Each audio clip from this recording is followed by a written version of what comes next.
तो साथियों, मैं एच रोशन आपके सामने फिर एक बार उपस्थित एक नए वीडियो के साथ आप लोगों का बहुत बहुत स्वागत है मेरे यूट्यूब चैनल पर। और आज हम लोग देखेंगे समान अध्ययन के अंतर्गत ज्योग्राफी अर्थात भूगोल का जो टॉपिक चल रहा था उससे आगे की बात करूंगा मैं, जिसमें हम लोग देख रहे थे भारत का प्राकृतिक विभाजन या भौतिक विभाजन, जिसके अंतर्गत भारत को 4 भागों में बांटकर हम लोग अध्ययन कर रहे थे, जिसके अंतर्गत हम लोग तीसरा पार्ट पढ़ रहे थे प्रायद्वीपीय भारत। और प्रायद्वीपीय भारत या प्रायद्वीपीय पठार के अंतर्गत एक महत्वपूर्ण विषय वस्तु देख रहे थे और उसी में हम आगे चलते हैं और कुछ और महत्वपूर्ण तथ्यों को देखते हैं। बिल्कुल मैप को आधार बना करके हमको स्टडी करना है और ऐसा पढ़ना है कि चीजें आपको देखते ही समझ में आ जाए। तो आज हम लोग देखेंगे पूर्वी घाट पर्वत को। तो पूर्वी घाट पर्वत का लोकेशन, इसकी बनावट और जो भी महत्वपूर्ण फीचर है भौगोलिक रूप से, उसी को समझने का प्रयास करें। इसके पहले हम पश्चिमी घाट पर्वत आपको एक बेसिक उसका फीचर बता चुके हैं। तो चलिए पूर्वी घाट पर्वत को देखते हैं।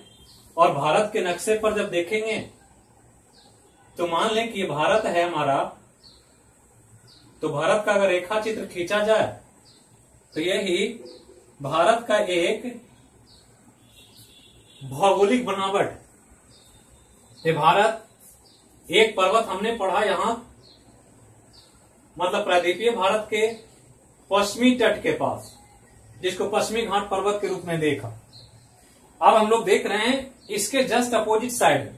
तो ये पूरा प्रायद्वीपीय भारत है, प्रायद्वीपीय भारत का पश्चिमी पार्ट है और ये पूर्वी पार्ट। तो पूर्वी पार्ट में जो पूर्वी तट है उसके सहारे जब आते हैं तो किनारे पर इस प्रकार से एक पर्वत श्रृंखला दिखाई देती है। तो ये भी पश्चिमी घाट पर्वत की तरह ही उत्तर से दक्षिण फैला हुआ एक पर्वत, मतलब लगभग पूरे दक्षिण भारत में, जहां से दक्षिण भारत शुरू होता है उसके नीचे इसका विस्तार पूरे तमिलनाडु तक जाता है। तो ये हम पश्चिमी घाट पर्वत जैसे इधर पढ़े थे उसके जस्ट अपोजिट है पूर्वी घाट पर्वत। तो ये जो है हमारा भारत के प्रायद्वीपीय भारत का पूर्वी तट है, ईस्टर्न कोस्ट। और पूर्वी तट के नजदीक थोड़ा सा अंदर में एक पर्वत है, ये जो यहां पर दिखाया गया चित्र में, और इसी का नाम है पूर्वी घाट पर्वत। तो एक पश्चिमी घाट पर्वत देख लिए हैं और ये है पूर्वी घाट पर्वत। और पूर्वी घाट पर्वत को जब ध्यान देंगे तो यहां पर ये लोकेशन यहां से शुरू होकर यहां है, जिसका 2 महत्वपूर्ण पॉइंट है। एक जो पॉइंट है ये पश्चिम बंगाल के पास है, ये ध्यान रखना। मतलब पूर्वी घाट पर्वत का उत्तरी छोर पश्चिम बंगाल से शुरू होता है और जब नीचे आते हैं दक्षिण की तरफ बढ़ते हैं तो कई राज्यों को पार करते हुए ये पहुंचता है यहां, और तब ये सबसे नीचे वाला राज्य तमिलनाडु है। तो ये ध्यान रखना है, कभी कभी पूछेगा कि किसी पर्वत का पूर्वी छोर, पश्चिमी छोर, उत्तरी छोर या दक्षिणी छोर। तो जब उत्तरी छोर पूछेगा तो पश्चिम बंगाल को टच कर रहा है और इधर तमिलनाडु को, और ये इस तरह से यहां फैला हुआ एक पर्वत। तो इसी को पहले तो लोकेशन ध्यान रखना कि लोकेशन देखते हैं तो ये प्रायद्वीपीय भारत नीचे वाला और ये बंगाल की खाड़ी है, ये ध्यान रखना है। जो लोकेशन है ये समुद्र है, ये वाटर का एरिया है, सागर है, और सागर में जो सागर है इसी को बे ऑफ बंगाल कहते हैं, जिसके बारे में पहले भी चर्चा हुई है। तो ये बंगाल की खाड़ी और ये हमारा दक्षिण भारत का पूर्वी भाग, और पूर्वी भाग के जस्ट थोड़ा सा अंदर ये पर्वत है, तो ऐसे यहां से आया है, इसी का नाम पूर्वी घाट पर्वत। अब यहां पर ध्यान देंगे, आगे हम पढ़ेंगे इसी में एक इंपॉर्टेंट लोकेशन जिसको दक्कन का पठार कहा जाता है। तो ये जो है ये वाला लोकेशन जो हम बनाए हैं चित्र में, ये दक्कन का पठार है। तो दक्कन का पठार भी बहुत इंपॉर्टेंट है, हम लोग देखेंगे इसको आगे के वीडियो में। तो दक्कन का पठार जो महाराष्ट्र के क्षेत्र में मुख्य रूप से है, बहुत इंपॉर्टेंट लोकेशन, बहुत सारी भौगोलिक विशेषता है, बहुत सारा सवाल दक्कन के पठार से भी पूछा जाता। तो दक्कन के पठार ये पश्चिमी तट के पास है, लेकिन इसका फैलाव बहुत अंदर तक है। महाराष्ट्र, कर्नाटक, मध्य प्रदेश, नीचे कर्नाटक तक भी आता, कुछ गुजरात का भी पार्ट कवर करता। लेकिन इधर आए तो ये इसके पूरब में, तो ये ध्यान रखना है कि पूर्वी घाट पर्वत जो है ये दक्कन के पठार के मुख्य रूप से पूरब में स्थित एक पर्वत श्रृंखला जो यहां से शुरू होकर यहां तक है।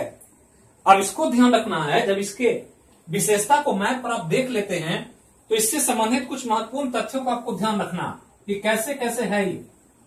तो कैसे कैसे है, तो पहले तो ध्यान रखना है कि पूर्वी घाट पर्वत जो है ये उत्तर से दक्षिण फैला हुआ है, ये ध्यान रखना। कहीं पूछ देगा कि पूर्वी घाट पर्वत की लंबाई पूरब से पश्चिम है, उत्तर से दक्षिण है, तो ये लंबाई जो देख रहे हैं ये उत्तर वाला छोर है, ये दक्षिण वाला छोर है, तो उत्तर से दक्षिण फैला हुआ। और उत्तर से दक्षिण जब मेजरमेंट करते तो लगभग ये 3000 किलोमीटर लंबाई में विस्तार लिए हुए, कंटिन्यूअस नहीं है, जुड़ा हुआ नहीं है पूरा, लेकिन लंबाई अगर मेजर करें तो लगभग 3000 किलोमीटर का लेंथ हो जाता। अब यहां ध्यान रखना है कि उत्तर से दक्षिण जब चलते हैं तो कुछ राज्य हैं जो इसके भौगोलिक क्षेत्र में इसका विस्तार है, तो राज्यों को ध्यान रखना कि कौन कौन राज्य इस पर्वत के विस्तार के रूप में देखा जाता है। तो राज्य को चलें उत्तर से दक्षिण, तो पहला जो राज्य मिलता है शुरुआत होता है पश्चिम बंगाल से, तो पश्चिम बंगाल सबसे उत्तर में है। इसके नीचे आएंगे तो दूसरा राज्य मिलेगा उड़ीसा, तीसरा राज्य मिलेगा आंध्र प्रदेश, और आंध्र प्रदेश के नीचे आ जाएंगे तो सबसे लास्ट में मिलेगा तमिलनाडु। तो ये ध्यान रखना। और इस प्रकार से ये इन सब राज्यों से होकर गुजरने वाली एक लंबी पर्वत श्रृंखला, तो राज्य को ध्यान रखना। और तट के पास है तो ये तट कोस्टल एरिया में इन सभी राज्यों से होकर गुजरता। शुरुआत पश्चिम बंगाल से होता, उत्तरी छोर जो है पश्चिम बंगाल में है, और तमिलनाडु सबसे दक्षिणी छोर पर जो कन्याकुमारी का पार्ट है यहां पर, यहां तक आता। तो ये ध्यान रखना। अब इसका थोड़ा सा विस्तार जब राज्यों में देखते हैं तो ध्यान रखना है कि इसकी चौड़ाई एक समान नहीं है, चौड़ाई अलग अलग रूप में दिखती है, और चौड़ाई जो है उत्तर में ज्यादा है और दक्षिण में कमता चला गया है। मतलब इधर ज्यादा चौड़ाई में है और जैसे जैसे नीचे पर्वत आया है इसकी चौड़ाई कमती चली गई। तो ध्यान रखना कि चौड़ाई जब इसके उत्तरी भाग में जाते हैं तो उत्तरी भाग में इस पर्वत का जो चौड़ाई है वो लगभग 200 किलोमीटर है, ये ध्यान रखना। जबकि जब दक्षिण में आते हैं तमिलनाडु तो दक्षिणी भाग आते आते इसकी चौड़ाई घटती चली जाती है और वो चौड़ाई 100 किलोमीटर के आसपास बच जाता है। तो ये ध्यान रखना। तो ये एक इंपॉर्टेंट लोकेशन है जो आपको ध्यान देना। अब यहां पर पश्चिमी घाट पर्वत हमने पढ़ा इसके पहले, अभी पूर्वी घाट पर्वत पढ़ रहे हैं, और दोनों घाट के नजदीक है। ये पश्चिमी घाट के नजदीक, ये पूर्वी घाट के नजदीक, इसलिए नाम जुड़ा हुआ डायरेक्शन के आधार पर।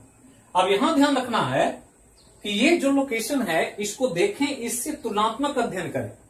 तो तुलनात्मक अध्ययन करेंगे तो यहां क्या है कि ये पर्वत जो पश्चिमी घाट है यहां से शुरू हुआ है तो कहीं पर ब्रेक डाउन नहीं, कहीं टूटा हुआ नहीं है, पूरा यहां से यहां तक एक समान श्रृंखलाबद्ध है। लेकिन यहां देखें तो यहां पर देख रहे हैं कि ये पर्वत यहां से शुरू हुआ, बीच में टूटा हुआ है, फिर पर्वत है, फिर टूटा हुआ है, फिर पर्वत है, फिर टूटा हुआ। मतलब ये जो पर्वत है पूर्वी घाट पर्वत, ये चेन के रूप में नहीं है, ये खंडित रूप में। तो ध्यान रखना है कि यह पर्वत जो है पूर्वी घाट पर्वत ये श्रृंखलाबद्ध नहीं है।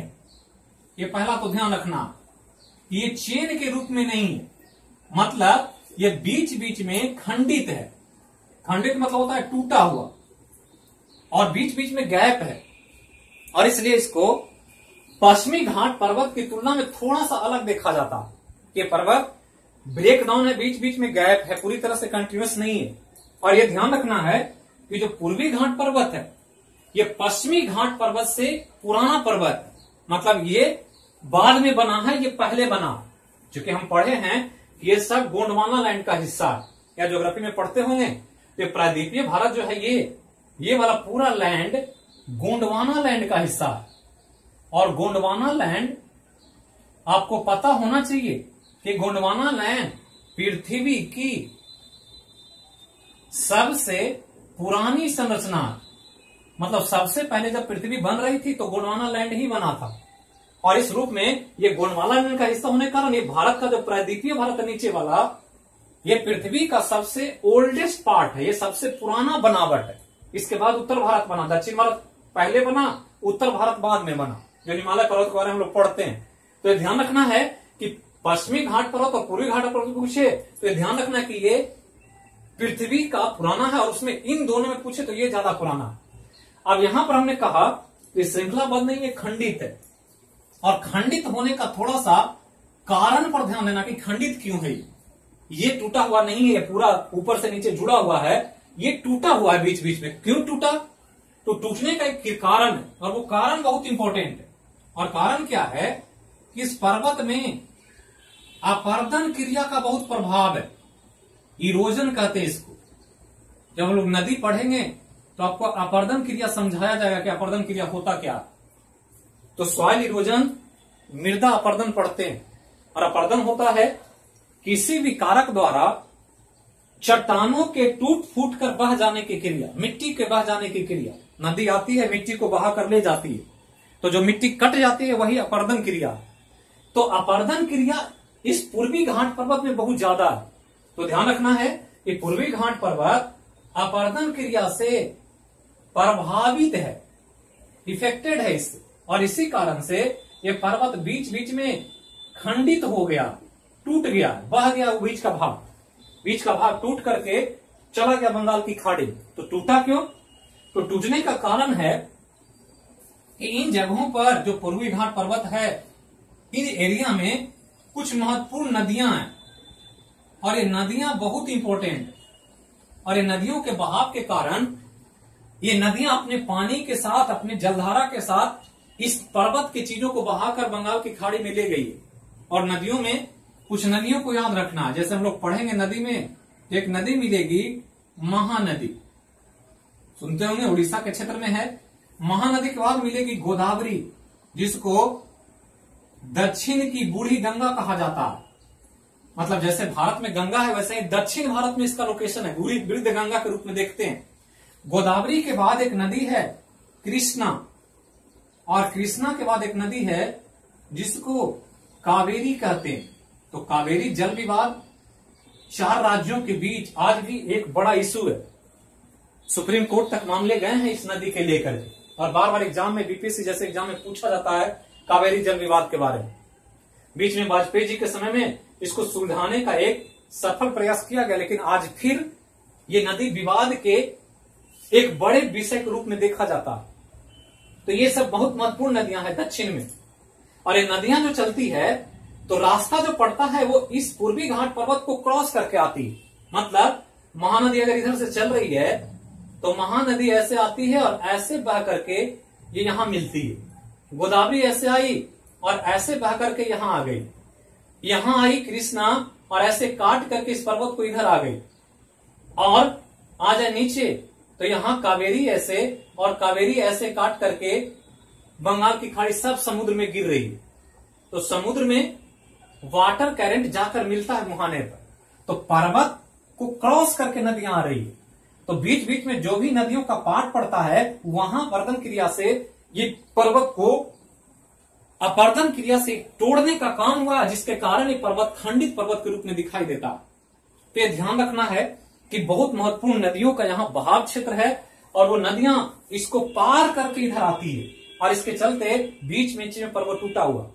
तो ये एक बहुत महत्वपूर्ण लोकेशन है, जिसके बारे में हम लोग सब नदियों को अलग अलग देखना है। ये सब नदियां हैं जो अलग अलग जगहों से निकलती, लेकिन सब बंगाल की खाड़ी में ही आकर के अपने मुहाने पर मिल जाती है। तो ये पूर्वी घाट पर्वत के लोकेशन की बात। अब आगे चले तो पूर्वी घाट पर्वत में कुछ महत्वपूर्ण लोकेशन है जिसको आपको ध्यान रखना। जैसे पूर्वी घाट पर्वत का एक सबसे ऊंची चोटी का नाम पूछता कि पूर्वी घाट पर्वत जो है ऊपर से नीचे तक, उसमें सबसे हाईएस्ट पीक कौन है। तो हाईएस्ट पीक बहुत बार पूछा गया और इसमें कई तरह के आंसर है, लेकिन आपको आंसर महेंद्रगिरी ही करना, यह ध्यान रखना। तो कभी पूछ दे, हमने हर पर्वत का ऊंचा चोटी बताया है, जो जो पर्वत आ रहा है सबके हम हाईएस्ट पीक की बात चर्चा कर चुके हैं।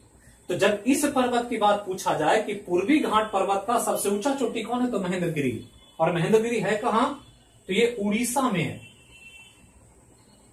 ये ध्यान रखना। तो उड़ीसा का महेंद्रगिरी पूर्वी घाट पर्वत का, पूर्वी घाट पर्वत का सबसे ऊंची चोटी है, सबसे ऊंची चोटी, हाईएस्ट पीक है, जिसकी ऊंचाई लगभग 1500 मीटर है।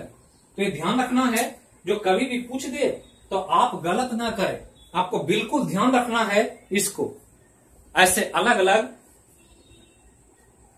कंटेंट्स में, अलग अलग मटेरियल में अलग अलग नाम भी दिया गया है। जैसे एक नाम दिया गया है कि इसकी सबसे ऊंची चोटी अरोया कोंडा है, आंध्र प्रदेश में। तो अरोया कोंडा विकिपीडिया वगैरह पर अरोया कोंडा ही देता, तो अरोया कोंडा को भी ध्यान रखना। अगर दे दे तो महेंद्रगिरी आंसर न रहे तो आंसर ये रहेगा जिसका नाम है अरोया कोंडा।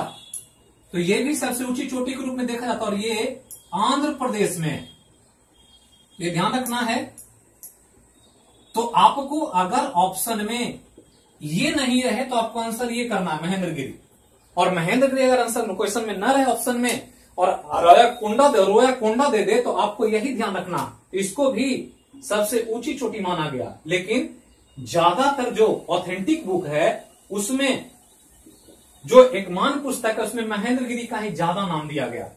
तो दोनों को ध्यान रखना है। और महेंद्रगिरी उड़ीसा के क्षेत्र में है, यहां पर पश्चिम बंगाल के नीचे आते हैं, तो उड़ीसा के जोन में यहां पर ये महेंद्रगिरी है। तो बहुत सारे पर्वत के बारे में हम लोग पढ़ चुके हैं। अब यहां पर पूर्वी घाट पर्वत में कुछ महत्वपूर्ण लोकेशन है, पहाड़ियां, जो खास करके जीव जंतु पेड़ पौधे के लिए बहुत इंपॉर्टेंट है, और बहुत सारा चीज यहां से पूछा जाता है। कई महत्वपूर्ण अभ्यारण्य, जैसे सिमलीपाल नाम सुने होंगे उड़ीसा में, एक इंपॉर्टेंट लोकेशन।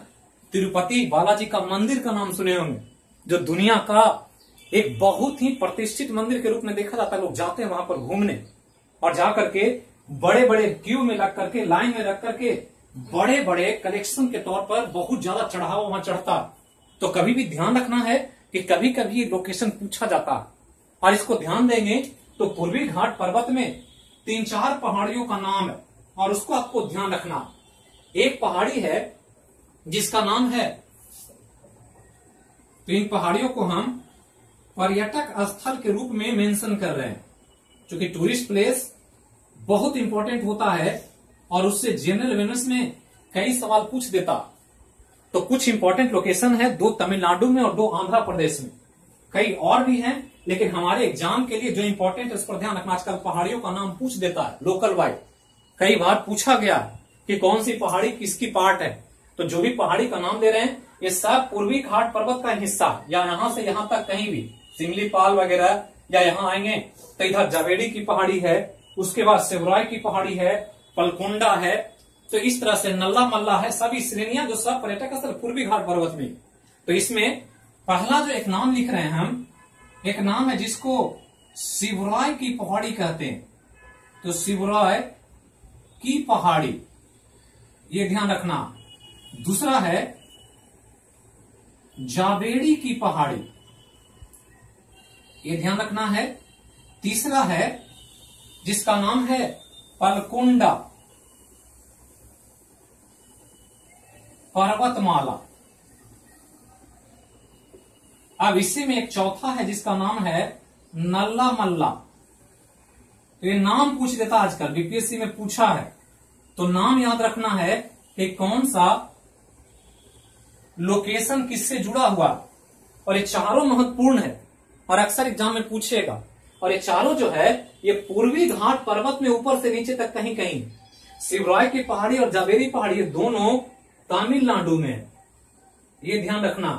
तो नीचे वाले दक्षिण भाग में तमिलनाडु में ये भी है, और तमिलनाडु में ये भी है, और ये दोनों जो है आंध्र प्रदेश में है, ये ध्यान रखना है। आंध्र प्रदेश, ये भी आंध्र प्रदेश। अब यहां पर एक और इंपॉर्टेंट लोकेशन हम दे रहे हैं, वो पर्वत श्रृंखला तो नहीं है, लेकिन एक और इंपॉर्टेंट लोकेशन है जिसको सिमलीपाल कहा जाता है, क्योंकि सिमलीपाल एक जैविक अभयारण्य है और सिमलीपाल जो है ये उड़ीसा में, इसका भी लोकेशन पूर्वी घाट पर्वत से ही जुड़ा हुआ। तो ये पर्वत श्रेणियों का नाम याद रखना है, ये सब इसी पूर्वी घाट पर्वत का एक महत्वपूर्ण लोकेशन अलग अलग राज्यों में। लेकिन इससे जुड़ा हुआ एक महत्वपूर्ण तथ्य है जो हमने अभी नाम लिया तिरुपति बालाजी का मंदिर का। और तिरुपति बालाजी का मंदिर जो है वो पलकोंडा पर्वतमाला के अंतर्गत है। एक पलकोंडा पर्वतमाला जो है, इसी में एक पहाड़ी है जिसको तिरुपति माला पहाड़ी कहते हैं, ये ध्यान रखना। तो तिरुपति माला पहाड़ी, और ये पहाड़ी जो है आंध्रा में है, क्योंकि आंध्र प्रदेश में ये है तो ये भी आंध्रा में ही होगा। तो ये आंध्र प्रदेश में है और यही वो लोकेशन है जिस पर विश्व प्रसिद्ध तिरुपति बालाजी का मंदिर है।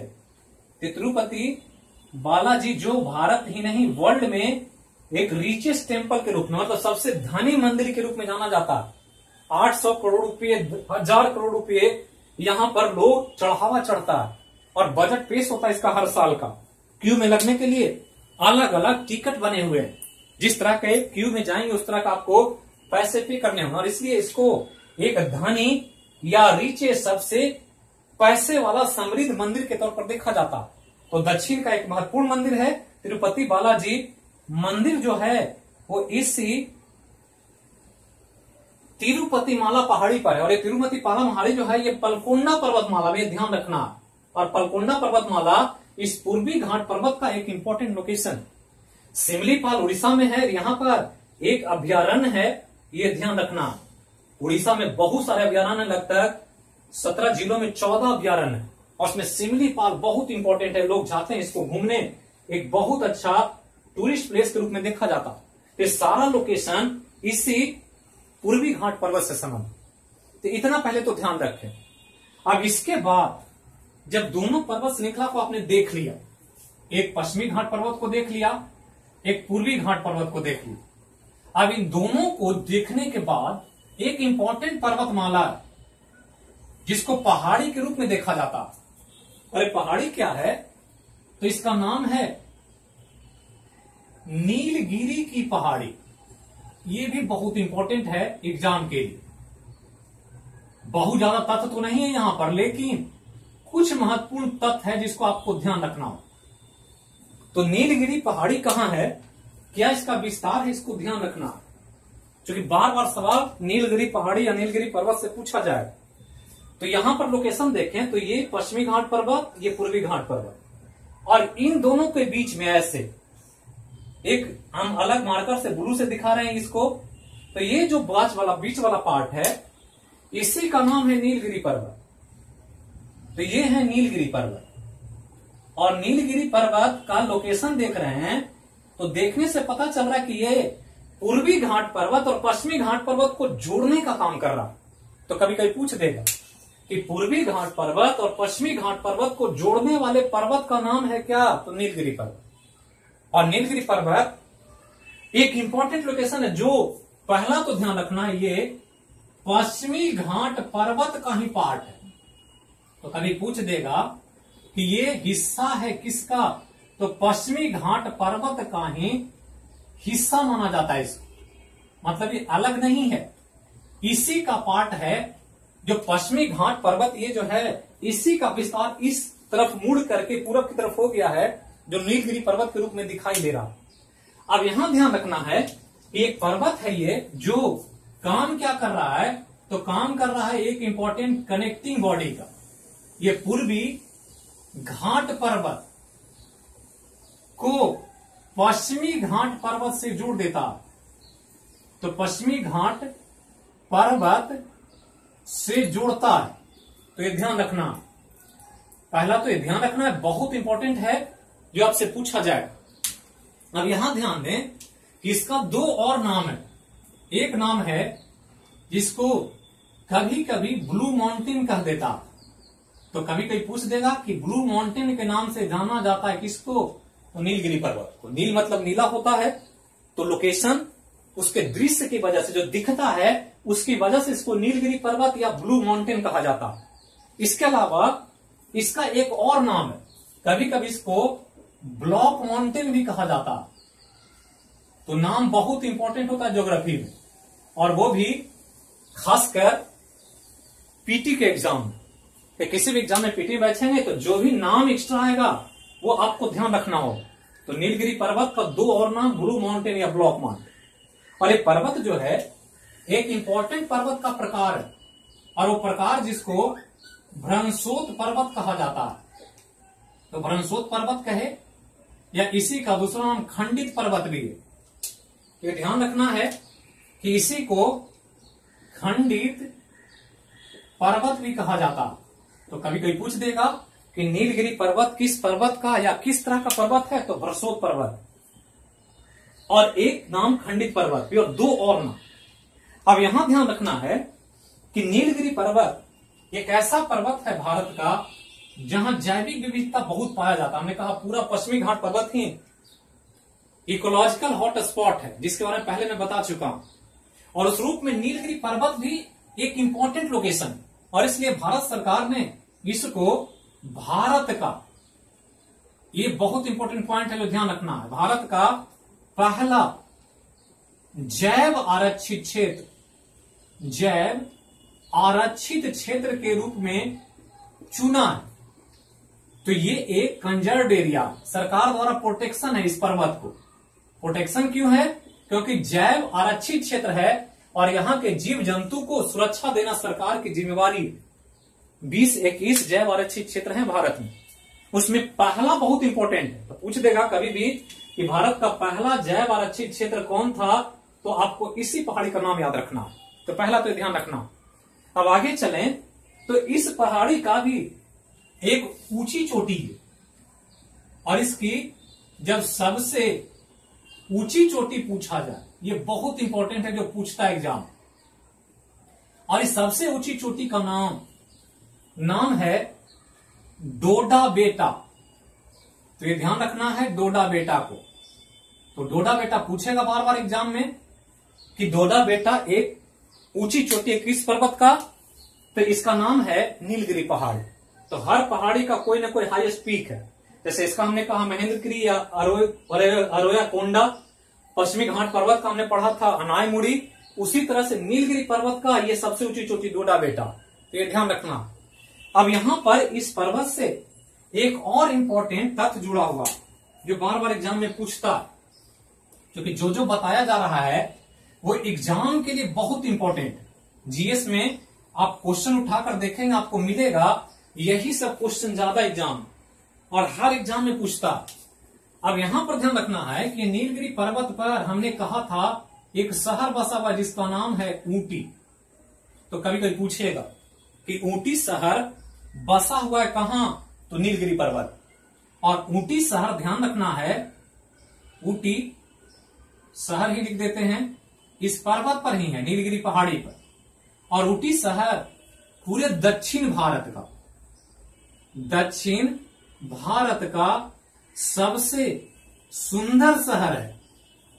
यह सबसे ज्यादा ब्यूटीफुल प्लेस माना जाता है इसको, और इसलिए साउथ के लोग या नॉर्थ के लोग भी या बंगाल के लोग भी इस शहर पर जाकर बसना चाहते हैं।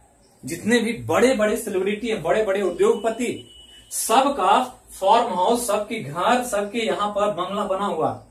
कई हीरो हीरोइंस, क्रिकेटर्स ऊटी में ही अपना निवास स्थान बनाए हुए हैं, इसलिए ऊटी बहुत चर्चा में रहता है। ऊटी का एक और नाम है, उसको ध्यान रखना, जिसको ऊटक मंड भी कहा जाता है।